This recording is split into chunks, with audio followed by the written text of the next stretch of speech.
તો સમાચારોમાં આગળ આપણે વાત કરીએ હવે જૂનાગઢની તો સમગ્ર રાજ્યમાં ગ્રામ પંચાયતની સામાન્ય ચૂંટણી યોજાઈ રહી છે ત્યારે જૂનાગઢ જિલ્લાના સાસણગીર ખાતે આજરોજ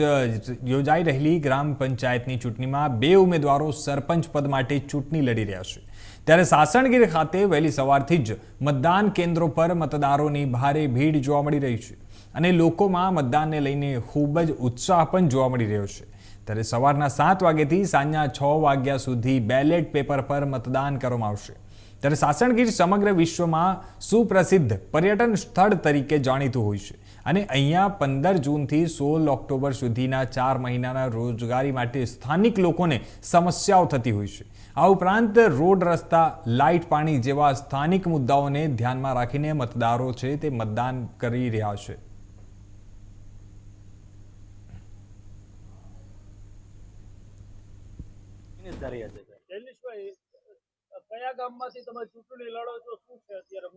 હું હાલની તકે સાસણગીર ગામની અંદરથી ચૂંટણી લડી રહ્યો છું પ્રજાના મુદ્દાઓ તો ઘણા બધા છે જેમાં એક કચરાની વ્યવસ્થા છે કચરાના નિકાલની કોઈ વ્યવસ્થા નથી અહીંયા ગામની અંદર ગંદકી વાળો છે ઘણી જગ્યાએ ઉકળાઓ અમે જોઈ રહ્યા છે જે હજી સુધી સાફ થયા નથી રસ્તાઓ ખરાબ છે કોઈ જગ્યાએ ગલી શેરીઓની અંદર પણ કોઈ જગ્યાએ વ્યવસ્થિત રસ્તાઓ નથી અને ગામની અંદરના ઘણા બધા કામો હજી પેન્ડિંગ પડેલા છે જે કયુંના અમે વાત જ સાંભળીએ છીએ થશે પણ હજી થયા નથી આગામી દિવસોની અંદર તમારી રણનીતિ કઈ રીતની રહેશે? બસ ફક્ત અમારા આગામી દિવસોની અંદર જેટલા કામની વાતો થયેલી છે એ કામ અમારે પૂરા કરવાની ઓલીમાં છે સ્ટ્રીટ લાઇટ પૂરી કરવાની છે રોડ સારા બનાવવાના છે ગામની અંદર સફાઈ અભિયાન અમારે કરવાનો છે ગામના વિકાસમાં જેટલા પણ સારા મુદ્દાઓ અમને મળશે એ હજી આની અંદર એડ કરીને વિકાસ કરવાના ધ્યાનમાં લેવાનો છે મારું નામ છે ધોકડિયા ભાવિક.